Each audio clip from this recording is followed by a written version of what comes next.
Picture this: Earth, billions of years ago, a time when our planet was a far cry from the serene blue and green sphere we are familiar with today.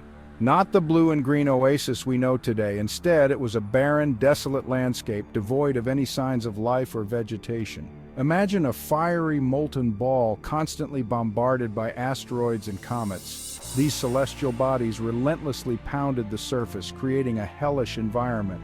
Volcanoes erupt across the surface, spewing lava and gases into the primordial atmosphere.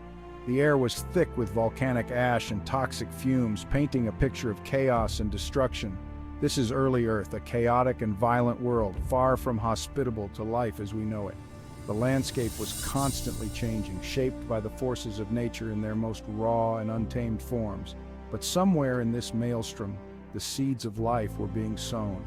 Amidst the turmoil, the building blocks of life were beginning to form, setting the stage for an incredible journey.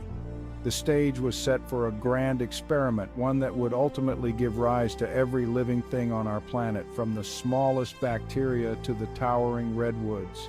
This was the dawn of life, a process that would unfold over billions of years. How did this incredible journey begin?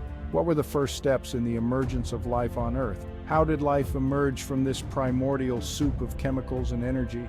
The answer lies in the complex interplay of molecules and the energy that drove their interactions. It's a question that has captivated scientists and philosophers for centuries. The quest to understand our origins has led to countless theories and experiments, each bringing us closer to the truth. The early Earth was a harsh and unforgiving place. The surface was bombarded by meteors, the air was filled with toxic gases, and the climate was volatile and unpredictable. The atmosphere was a toxic mix of gases, devoid of the oxygen we breathe today. Instead, it was rich in methane, ammonia, and other noxious substances.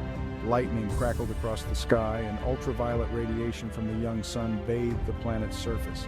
These energy sources played a crucial role in driving the chemical reactions that would eventually lead to life. Yet within this seemingly inhospitable environment, the building blocks of life were being assembled. Simple molecules began to combine and form more complex structures, laying the foundation for the first living organisms. The key ingredients were simple: water, methane, ammonia, and hydrogen. These molecules, though basic, held the potential for incredible complexity.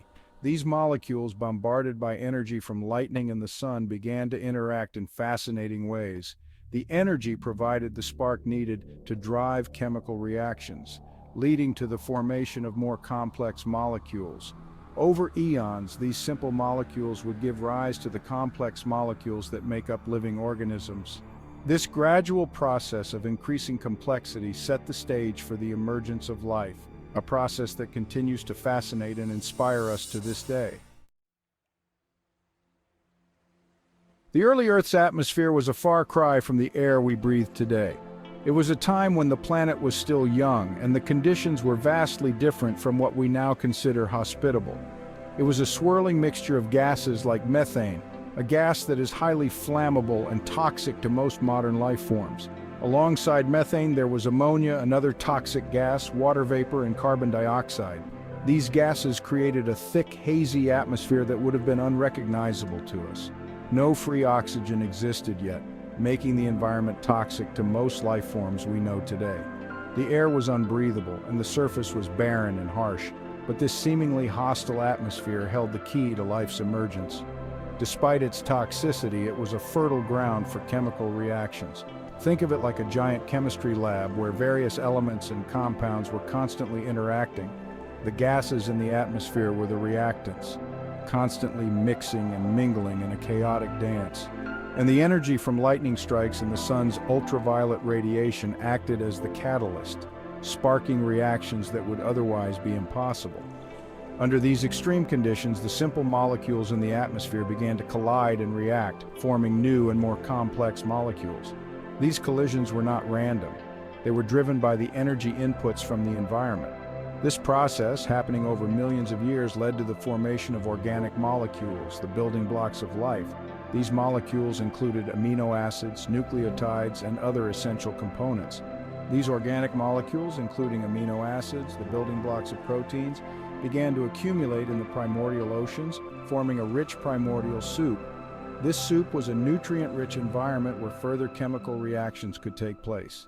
This soup, far from being a bland broth, was a complex and dynamic mixture.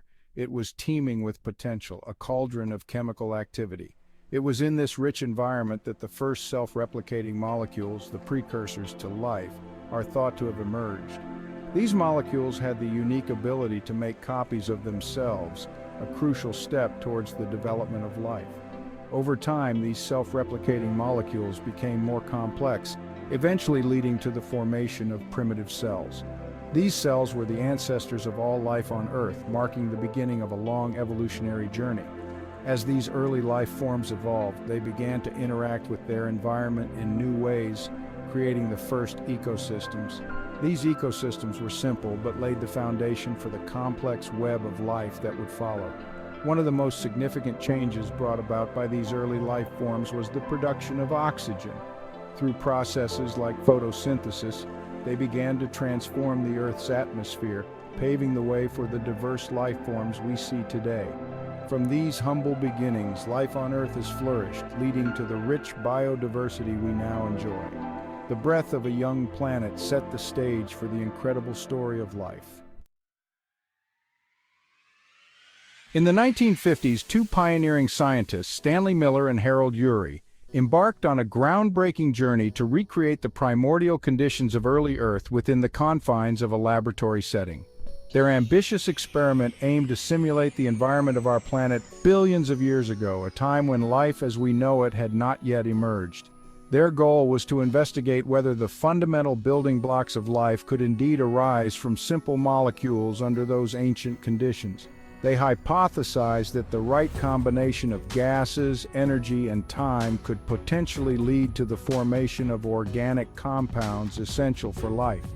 What they discovered during their experiment revolutionized our understanding of life's origins and provided a new perspective on how life might have begun on Earth. Their findings were nothing short of astonishing and opened up new avenues of scientific inquiry. Imagine a complex glass apparatus meticulously designed and filled with a mixture of gases that closely resembled the early Earth's atmosphere. This setup included methane, ammonia, hydrogen, and water vapor, all believed to be present on the young planet. To simulate the energy that would have been available on early Earth, Miller and Urey used electrodes to generate sparks, mimicking lightning strikes. These electrical discharges provided the necessary energy to drive chemical reactions within the apparatus. After just a week of continuous operation, Miller and Urey made a groundbreaking discovery. The water in the apparatus, which represented the ancient oceans, contained amino acids, the essential building blocks of proteins. This was a monumental finding, as amino acids are crucial components of all living organisms. The Miller-Urey experiment, as it came to be known, was a landmark achievement in the field of abiogenesis, the study of how life can arise from non-living matter. It provided the first experimental evidence supporting the idea that life's building blocks could form under the conditions believed to have existed on early Earth. This experiment demonstrated that the leap from non-living matter to the building blocks of life might not be as insurmountable as previously thought. It showed that under the right conditions, simple molecules could undergo complex chemical reactions to form organic compounds. The success of the Miller-Urey experiment opened up a whole new field of research and sparked countless other investigations into the origins of life. Scientists around the world were inspired to explore the possibilities of how life could have emerged from the primordial soup of early Earth.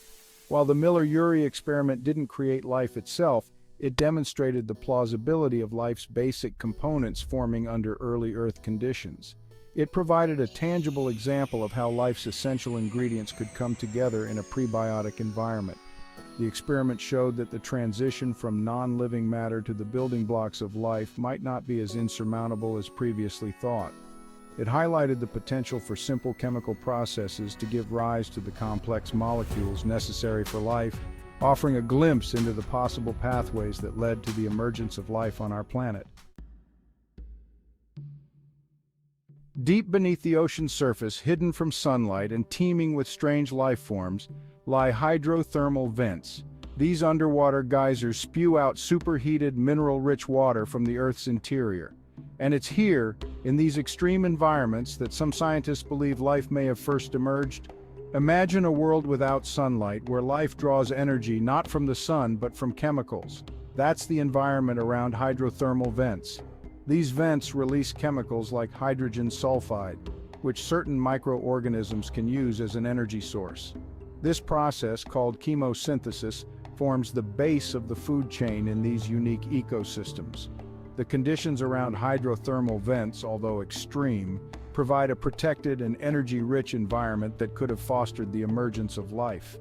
The porous rocks surrounding the vents could have acted as miniature reactors, concentrating organic molecules and providing surfaces for key reactions to take place. Furthermore, the constant flow of chemicals from the vents would have provided a continuous supply of energy and building blocks for early life forms. This makes hydrothermal vents a compelling candidate for the cradle of life on Earth.